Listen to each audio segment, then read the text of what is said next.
We're the wealthiest country in the history of civilization, and we throw away more food every day than is necessary to solve hunger. So this is not a situation where we have a food crisis. We have a crisis of political will. And the best remedy for that is for everybody to lift up their voice, to be in touch with their senators and their member of the House of Representatives, and to strongly advocate that there should not be cuts to SNAP, Medicaid, or Medicare. And if folks are looking for an easy way to send an email to all three of those federal elected officials, they can go to the website feedingamerica.org/SNAP cuts. And in less than a minute, they can fill out a quick form which will send their communication to all three of their congressional representatives and senators. Hey everyone, this is Jonathan Marks with Go2 Health. Welcome back to another show. We hope you are enjoying your summer. Our show today, I'm going to get right to the topic. Congress is considering a bill that would significantly reduce funding for SNAP, which is food stamps. Also, Medicaid and Medicare. Even though Medicare was promised not to be touched, you'll learn how Medicare will be affected. These are three programs that play a critical role in helping people meet essential needs. For many families, this couldn't come at a worse time, as summer brings higher expenses and the cost of food and health care remain out of reach for millions. SNAP helps 42 million people, including children, seniors, and working families who rely on both programs to cover essentials like food and medical care. It also plays a key role in local economies, supporting jobs and small businesses, with every $1 generating $1.50 in economic activity. If the legislation is passed, it could take away enough food for 9.5 billion meals on average every year. By comparison, the Feeding America network of food banks, meal programs, and church pantries across the country provide 6 billion meals each year. Medicaid could face the largest reduction in its history, with $716 billion in funding at risk. This could cause millions to lose their health insurance. If 7.8 million people lose Medicaid, about 780,000 more might not have enough food to eat. The bill also proposes a just incredible $500 billion cut to Medicare, making it harder for millions of older adults and people with disabilities to access health care. Our guest today is Vince Hall, the Chief Government Relations Officer at Feeding America, which is a network of food banks across the country. Vince leads the development and execution of Feeding America's public policy, legislative, and advocacy strategies to empower communities and improve food security. And with all the bad news about this big, bad, beautiful bill, Vince will tell us what we can do to make a difference. So, welcome to the show, Vince Hall. How are you today? I am well, Jonathan. Thank you so much for inviting me on. Sure. So tell us first, what is SNAP? What kind of program is that, and who does it serve? The SNAP program was begun in the 1970s in its current state.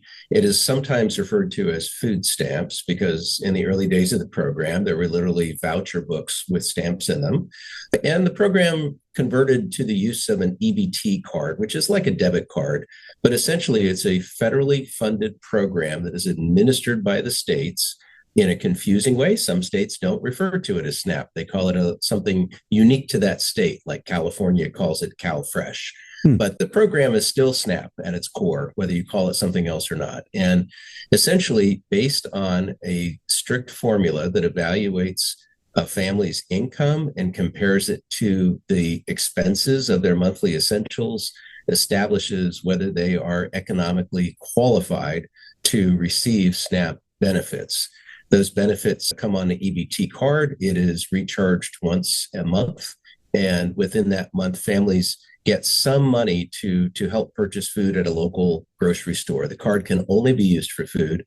And the amount of money on the card averages about $6 per day for each recipient. So it's not a lot of money, on average $187 per person, but it does help. And it is particularly critical for the 42 million people that currently rely on the program, because hunger and food insecurity are so high in the United States right now, the highest they've been in over a decade, and continuing to climb. The people on the program are largely seniors, children, people with disabilities, but also people who have just fallen on hard times. They've been laid off from work. They're in that transition from one job to another. They might need to get some job training and develop new skills. But the program essentially helps people who are unable to work or people who are between jobs. And it is very successful in lifting millions of people out of poverty, helping them to gain a toehold in the workforce if they're able, and to proceed on a path to economic self-sufficiency. So the SNAP program provides about 9 meals for every 1 meal provided by America's food banks. So the scale and impact of the SNAP program is enormous and positive. Do the states fund SNAP as well, or is it simply a federal funded program?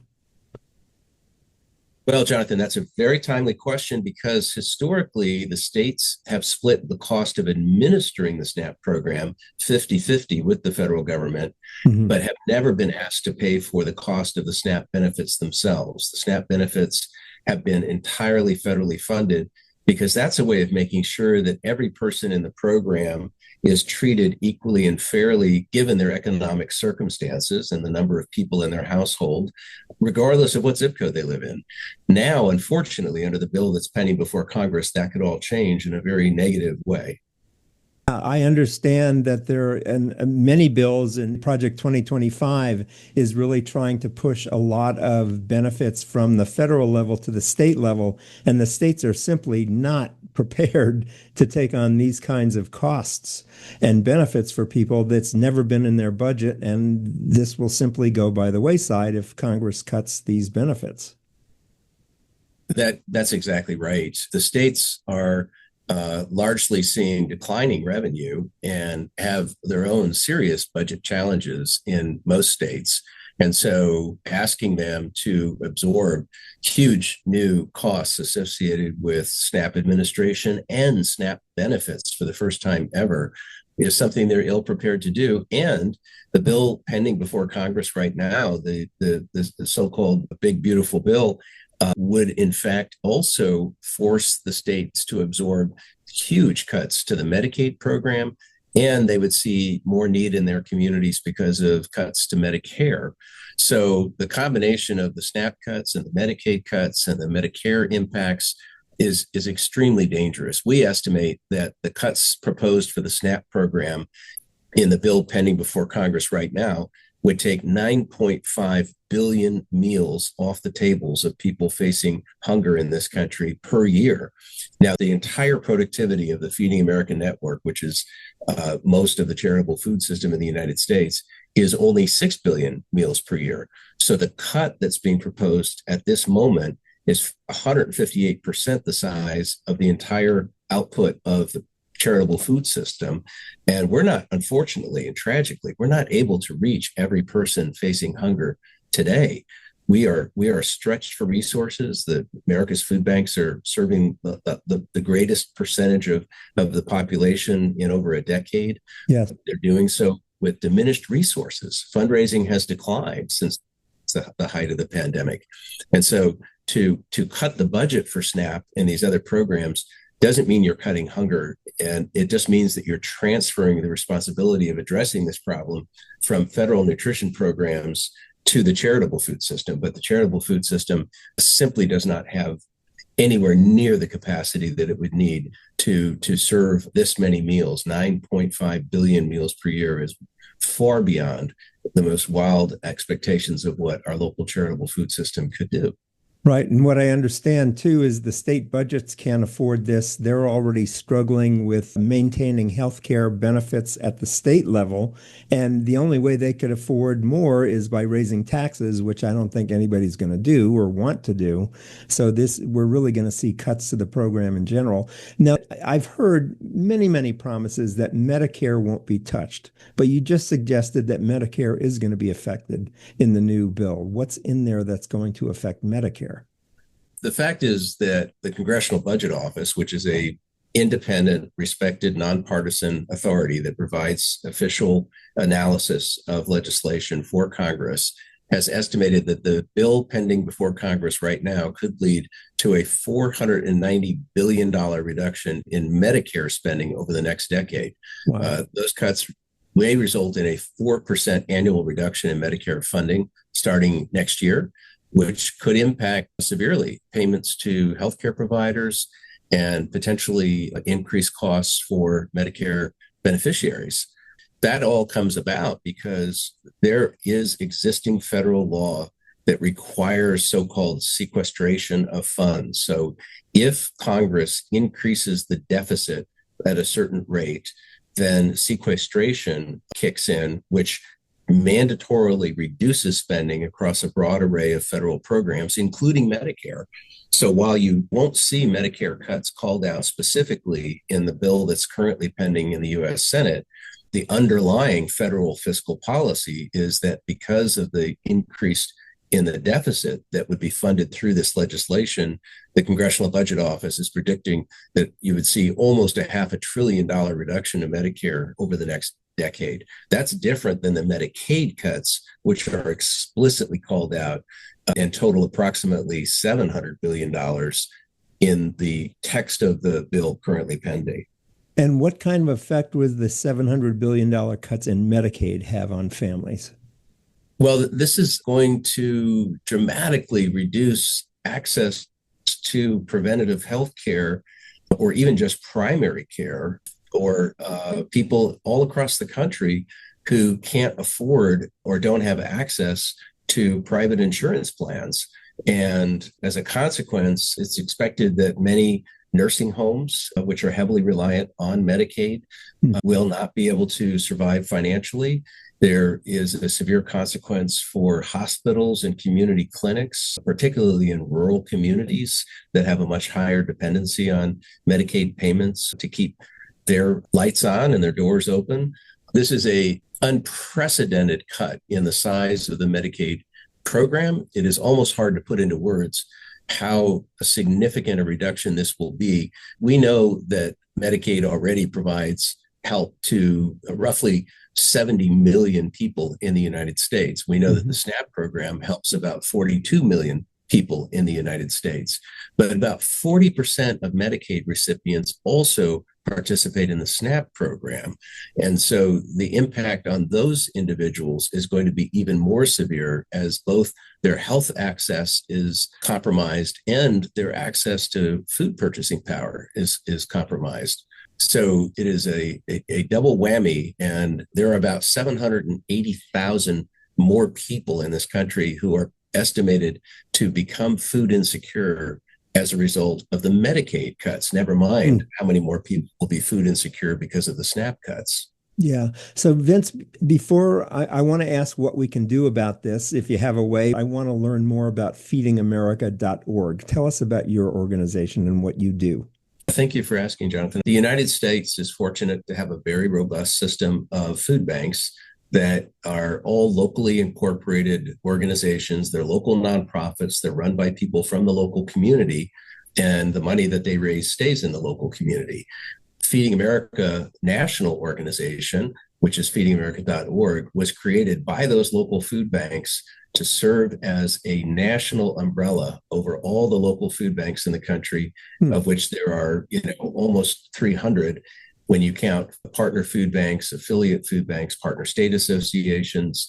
There's nearly 300 members. But more importantly, or as important, they are connected to 60,000 faith-based and nonprofit organizations who depend on food coming out of those food bank warehouses to operate their pantries, their soup kitchens, their church pantries, any number of food distribution sites. And 60,000 of those entities are engaged in the distribution of food that comes out of those food banks. Those food banks are heavily dependent on donated food and volunteers. And we're very fortunate that in communities all across the country, people find time to help that food bank through donation of time, through donation of money, which is extremely important, through donating food, And then finally, to donating their voice, to being actively involved in helping to raise up the needs of the food insecure people in this country and being advocates for them. I mean, 1 out of 7 people in the country are struggling with hunger, which means by definition, we are all in community with somebody who is struggling with hunger, whether we know it or not. I mean, it's somebody in our kids' classroom, somebody in our workplace, somebody in our faith community, or someone who lives down the street from us. But we are all in community with people who are struggling with this issue. And oftentimes it is difficult for them to speak up for themselves. But, we're the wealthiest country in the history of civilization. And we throw away more food every day than is necessary to solve hunger. So this is not a situation where we have a food crisis. We have a crisis of political will. And the best remedy for that is for everybody to lift up their voice, to be in touch with their senators and their member of the House of Representatives, and to strongly advocate that there should not be cuts to SNAP, Medicaid, or Medicare. Got it. So as an umbrella organization, are you mostly a political representative organization for all these different food banks around the country? What are your functions? Oh, well, we're very nonpartisan. We work with Congress, the White House, USDA, here in Washington to try to advocate for good, strong, robust public policies to address the issue of hunger. Mm-hmm. But that's actually just one part of what the Feeding America National Organization does. One of the largest things that it does is to identify national level partnerships with grocers and with agricultural producers and transportation companies. And essentially, at every point in the food supply chain, there is excess. At every point in the food supply chain, from the farmer that grows the crop in the field to the local grocery store that sells it to the community, and everything in between, Feeding America food banks are able, through the national organizations' agreements with these national organizations, to access the food, to rescue it before it goes to waste, to bring healthy, nutritious foods to families in need in communities all across the country.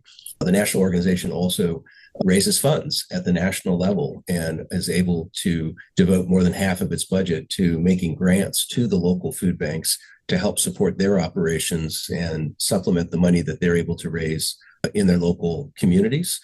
The food banks also share best practices through the national organization. So when somebody in Ohio innovates a particularly creative new program for, say, food as medicine, many food banks all across the country are quick to learn those lessons and to apply the solutions that worked in Ohio in their local community. There's a real sharing of ideas and innovations and best practices across the network. So the national organization, feedingamerica.org, plays a critical role in helping local food banks to thrive and succeed in their mission. Great. So if you want to learn more, you can go to feedingamerica.org/snapcuts, and SNAP stands for the Supplemental Nutritional Access Program. And you can go there to learn more. Vince, as we end today, what's the best way for people to take action? I mean, one of the things I heard you say is to support your local food bank, but what are other ways we can help people prevent these cuts to Medicaid and Medicare and SNAP? Well, thanks, Jonathan, for asking. It really is a good idea for everyone to get in touch immediately with their member of the House of Representatives and their 2 senators. Sometimes people feel that they call their Congress member's office and express a point of view and they're done. In this moment, it's actually every bit as important to call both of your U.S. senators' offices and to express your point of view to them as well. And if folks are looking for an easy way to send an email to all 3 of those federal elected officials, they can go to the website you just mentioned, feedingamerica.org/snapcuts. And in less than a minute, they can fill out a quick form which will send their communication to all 3 of their congressional representatives and senators. So, and being in touch with the local food bank, letting them know that you want to be an advocate for solving hunger is also a great way to get involved for the long term. Great. So that's brilliant what you just said. People can go to feedingamerica.org/snapcuts, and there you can get in touch with your members of Congress and your state senators immediately to let them know that you don't want these cuts to these federally funded programs. Thanks so much for being with us today. What's the last message you'd like to leave with people, Vince? The last message is that hunger is affecting 1 out of every 7 people in our country, and it need not. We have the ability and the know-how and the food to ensure that every person in this country, the wealthiest country in the history of civilization, is fed and nourished and healthy. There is nothing good that comes about from hunger, and there is nothing but good things that come about by ensuring everyone has access to the nutritious food they need. Great. Thanks so much for being with us today, Vince. We've been talking with Vince Hall. He's the Chief Government Relations Officer at Feeding America. He leads the development and execution of Feeding America's public policy, legislative, and advocacy strategies to empower communities and improve food security. Again, Vince, thanks for being with us and sharing this important information. Thank you so much, Jonathan. Good. And this has been Jonathan Marks with Go to Health. Remember, you can watch us on YouTube. You can watch us at our website at gotohealthmedia.com, and you can listen to us on 8 podcast networks. We're enjoying 10,000 plus downloads per day for our show. We thank you for your interest and loyalty to our program. Again, this has been Jonathan Marks, and as we say at the end of every show, go to health. We'll see you again next time. Take care. God bless. Thank you for tuning in today to Go to Health. You are one of almost 10,000 people per day who enjoy the evidence-based health information offered by our guest health experts. You can watch us on our website and YouTube and listen to us on 8 podcast networks. Be sure to join Jonathan Marks in our upcoming shows each week. If you like our show, please share this episode with your friends and colleagues. You can subscribe to the show, join our email list, send us feedback, browse through the online store, and view our library of over 150 shows at gotohealthmedia.com. See you next time, and remember to elevate your life with Go to Health.